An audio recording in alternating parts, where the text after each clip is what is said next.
दोस्तों, आज सारी दुनिया सुबह के 5 बजे का इंतजार कर रही थी। उसका कारण यह था कि आज ट्रंप ने 48 घंटे पहले ये घोषणा की थी कि वो ईरान के ऊपर अटैक करने जा रहे हैं, बड़ा जबरदस्त अटैक।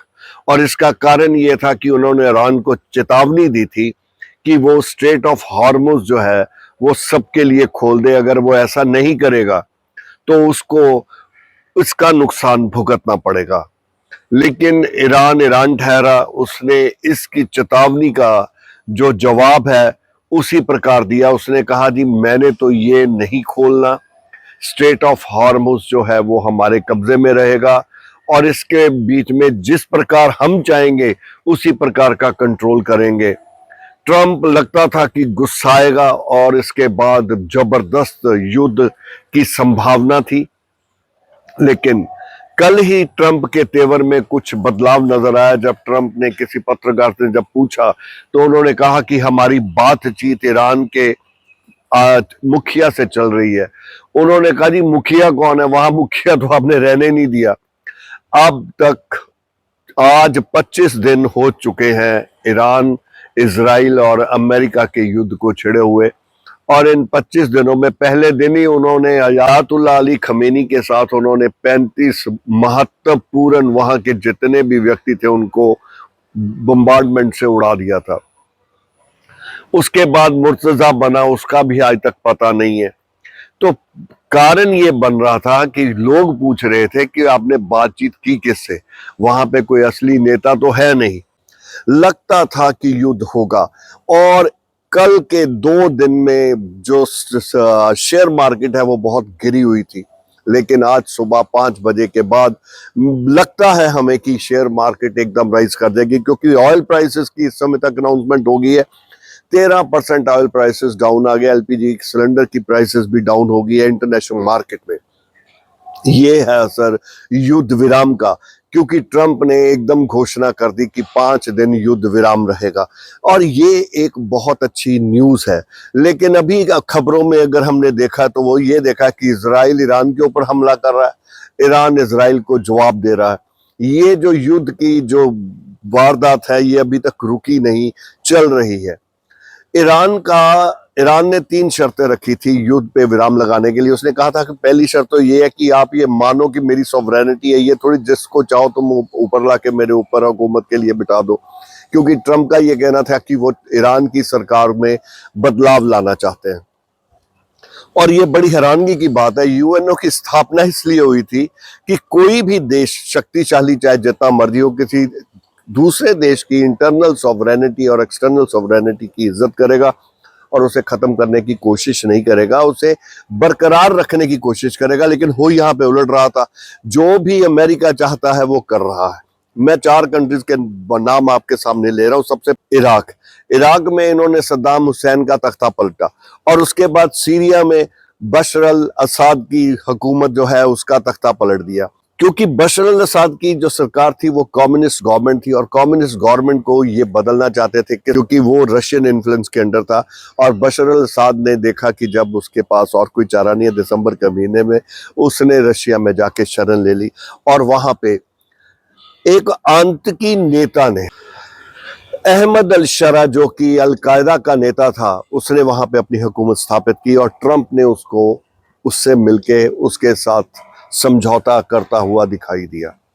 और इसके बाद हम आपको लेके चलते हैं क्यूबा में भी इन्होंने इसी तरह इकोनॉमिक सैंक्शंस लगा रखी हैं। ये इनका एक मोडस ऑपरेंडी है। जिस कंट्री के ऊपर ये दबाव बनाना चाहते हैं वहां पे इकोनॉमिक सैंक्शंस लगा देते हैं।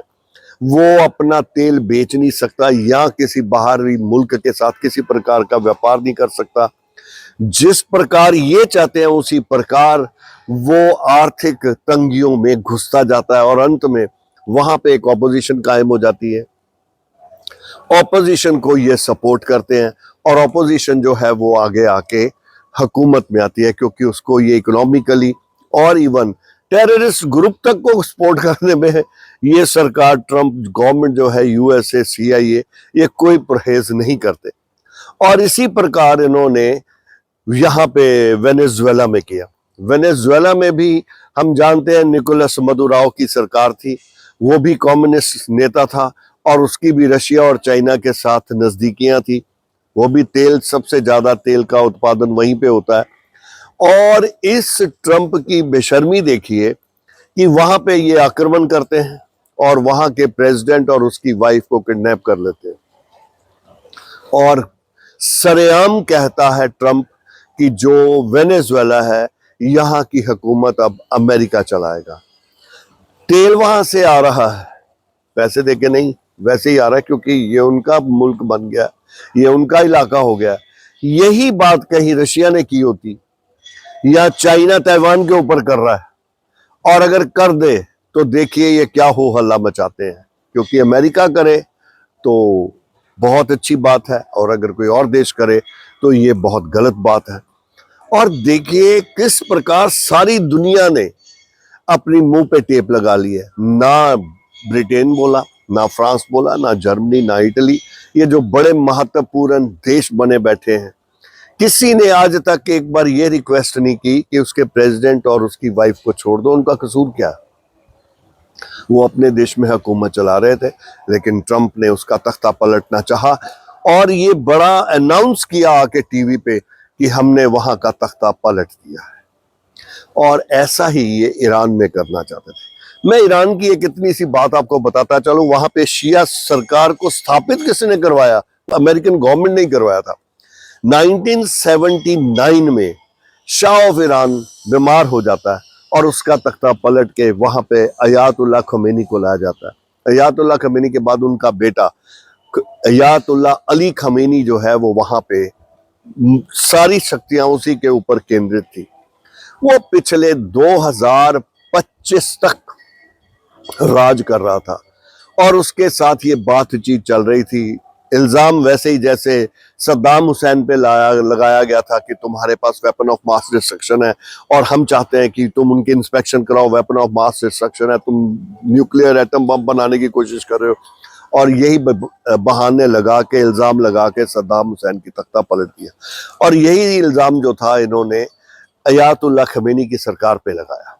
और दूसरा जो इल्जाम इनको बड़ा अच्छा मौका मिल गया, क्योंकि अयातुल्ला खमीनी के समय औरतों के जो अधिकार थे वो टोटली इग्नोर कर दिए गए। वह औरत को बुरके के अंदर रख दिया गया, उसके ऊपर हिजाब कंपलसरी कर दिया गया, मोरालिटी पुलिस कायम कर दी। अगर किसी की भी कोई अंग नजर आ जाता औरत का, औरत को काम करने से मनाही कर दी गई। वो आगे गाड़ियां चलाती थी, फ्रीडम थी उसके पास, हर प्रकार की आजादी को उसकी दबा दिया गया। जब 2024 में औरतें वहां पे निकल के खुमैनी के खिलाफ आई तो तब हम पढ़ते थे लेकिन विश्वास नहीं होता था कि उनको भी सपोर्ट जो था वो यूएसए कर रहा था। और यूएसए एक प्रॉपर प्रोपोगंडा मशीन चला के, नरेटिव सेट करके, एक तरफ उनको इकोनॉमिक सैंक्शंस लगाया जा रहा है ईरान के ऊपर ताकि इतनी तंगी हो जाए, रोटी के लाले पड़ जाए और लोग जो हैं अपने आप ही चाहें कि यार ये सरकार को बदलो। और इसको करने के लिए, इसको सक्सेसफुल बनाने के लिए सितंबर 2025 में इंडियन गवर्नमेंट को कहा जाता है चाबहार फोर्ट जो है वो उसको छोड़ दो, क्योंकि वहां पे जो इन्होंने हिदायतें 2018 में इंडिया को फ्रीडम ऑफ ट्रेड वगैरह दे रखी थी, उनके ऊपर सैंक्शंस लगा दी गई। इंडियन सरकार कुछ नहीं बोली, और बोले भी क्या, हम जानते ही हैं इसके आगे बोलेगा कौन। और ये किया मैरियो रूबियो ने, जो कि secretary of state of America थी, उसने ये चाबहार फोर्ट के ऊपर एक सैंक्शंस लगा दी। कारण सिर्फ एक था, भारत का हक छीनना तो सेकेंडरी बात है, सिर्फ ईरान को इकोनॉमिक इतनी सैंक्शंस लग जाए कि उसे आर्थिक तंगियों के सामना करना पड़े, ना वो तेल बेच सके। सबसे बढ़िया तेल जो है ईरान का, लेकिन देखो बिक नहीं रहा। नतीजा चाइना ले रहा था, सेकंड बायर इंडिया था, वो भी हट गया। हमने रशिया से लेना शुरू कर दिया, हमें रशिया से मनाही कर दी। और 26 फरवरी को हमारे प्रधानमंत्री, इजराइल के प्रधानमंत्री नेतन्याहू से मिलने जाते हैं। 27 को फरवरी को वो वापस आते हैं और 28 फरवरी को इजराइल ईरान के ऊपर हमला कर देता है। दुनिया ये समझती है कि जो मोदी जी हैं शायद वो इनके साथ मिल गए, क्योंकि डेफिनेटली जब कोई मुखिया जाता है मिलने के लिए तो मिलने थोड़ी जाता है, कई समझौते होते हैं, आर्थिक, सैनिक, कई समझौते होते हैं। तो ऐसा लग रहा था कि इंडिया को इसकी सारी नॉलेज थी। जब एक पत्रकार ने नेतन्याहू से पूछा कि क्या भारत के प्रधानमंत्री को यह पता था, उसने कहा कि नहीं, हमने उनसे ऐसी इस विषय में कोई बात नहीं हुई। तब इस बात पे विराम लगा, अन्यथा सभी यही सोच रहे थे कि मोदी जी भी इसमें संलिप्त है। अब मोदी जी क्या करते हैं? मोदी जी चुप्पी साधे बैठे हैं, क्योंकि उस दिन 28 फरवरी को अयातुल्ला अली खमेनी अपने 35-40 जो महत्वपूर्ण व्यक्ति थे उनके साथ वो मारा जाता है। और हमारा जो भारत है वो शोक का एक शब्द भी नहीं निकालता। जबकि शेख हसीना वहां पे खालिद जिया मरती हैं तो उसके लिए हमारे स्पेशल विदेश मंत्री हैं वहां पे जयशंकर जी, और जाके वहां पे पूरा जो फ्यूनरल है उसको अटेंड करते हैं। और वहां पे भी क्रिटिसिज्म होता है कि क्यों गए, बांग्लादेश में हिंदुओं के खिलाफ इतना कुछ किया जा रहा है, वो क्यों जा रहे हैं? अभी हाल ही में 60 लाख की जो मदद है वो भारत ने बांग्लादेश की है। इस पे भी क्रिटिसिज्म हो रहा था, भी हम क्यों मदद कर रहे हैं जबकि वो हिंदुओं के खिलाफ इतना दुर्व्यवहार कर रहे हैं और सरकार उनके खिलाफ कुछ नहीं कर रही। लेकिन ये इंटरनेशनल रिलेशन होते हैं, ये मेरे आपके कहने पे नहीं, सरकार की बड़ी डीप रूटेड सोच होती है और बड़ी लॉन्ग प्लान होती है जिसको उन्होंने सक्सेसफुल बनाना होता है। वापस आते हैं इस समय, जब वो अभी हाल ही में नेवी की जो थी वो एक्सरसाइज चल रही थी भारत में, और ईरान की नेवी शिप जो है वो भारत में आया। जब वो वापस जा रहा था श्रीलंका के पास इंडियन ओशन में, उसे टारपीडो कर दिया गया अमेरिकन शिप के द्वारा। नतीजा क्या हुआ? उनने डिस्ट्रेस कॉल भेजी शिप वालों ने भारत को, क्योंकि वो भारत से आए थे। लेकिन हमारी सरकार ने कोई जवाब नहीं दिया, लेकिन श्रीलंका के सरकार ने, वहां के लोगों ने इनको बचाया और 80 लाशें जो हैं वो इकट्ठी की गई, बाकी को पता नहीं चला। ये भी एक ऐसी चुप्पी थी जिसका चारों तरफ हो हल्ला हुआ। भारत इतना संवेदनशील हो गया कि वो ना किसी की मौत पे और ना इस प्रकार की जबरदस्ती या ज्यादती के ऊपर बोल नहीं रहा और चुप्पी साधे बैठा है। ऐसा भारत ने कभी रवैया नहीं अपनाया था, लेकिन इस बार अगर ऐसा कर रहा था तो इसके बारे में लोग बोल रहे थे। लेकिन ये शायद हमारी विदेश नीति थी जिसके तहत हमने इस नीति को अपनाए रखा। और प्रधानमंत्री हमारे कल ही कुछ शब्द बोले हैं, और वो जो शब्द थे उन्होंने बड़ी क्लियर पॉलिसी की भारत की कि वहां पे 1 करोड़ भारतीय जो है मिडल ईस्ट में फंसा हुआ है, हमने उनकी सुरक्षा की तरफ ज्यादा ध्यान देना था।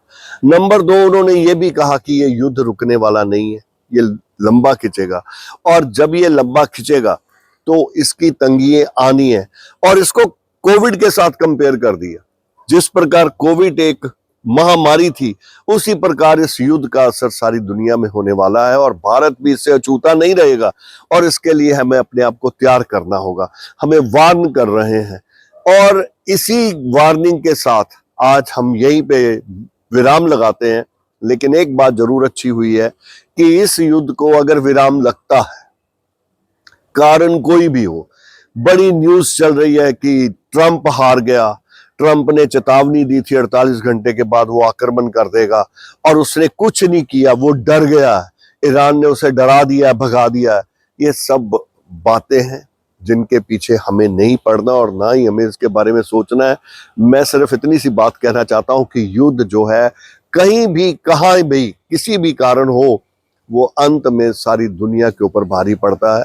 उसका प्रभाव सीधे या सीधे तौर पर हर एक पर पड़ता है। और अगर युद्ध को विराम किसी भी कारणवश लग जाए तो ये कोई अच्छी ही बात है, कोई बुरी नहीं। कौन जीता कौन हारा, अगर सारी सिनेरियो को अगर देखें तो जीत तो रशिया की हुई है। वो रशिया जिस पे ऊपर इकोनॉमिक सैंक्शंस लगाई गई थी और भारत को कह दिया गया था कि तुमने इनसे तेल नहीं खरीदना, और अब कह दिया कि ले लो 1 महीने के लिए आप तेल खरीद सकते हो। तो जीत तो उसकी हुई। वो तेल अपनी मनमाजी पे बेच रहा है और खुलकर बेच रहा है, क्योंकि अब लोगों को समझ आने लग पड़ी है। अमेरिका जो एक सुपर पावर था, सुपर पावर बनने के लिए अच्छी नीयत और अच्छी सोच होनी चाहिए, ना कि ऐसे दुष्कर्म जो कि अमेरिका कर रहा है। ये वही ट्रंप है जो नोबेल पीस प्राइज लेने जा रहा था, और आज ये कहीं भी युद्ध विराम नहीं लगने दे रहा। और अगर ये लग रहा है तो let us say that this is the good thing that has happened for the world and world over. Thank you so much.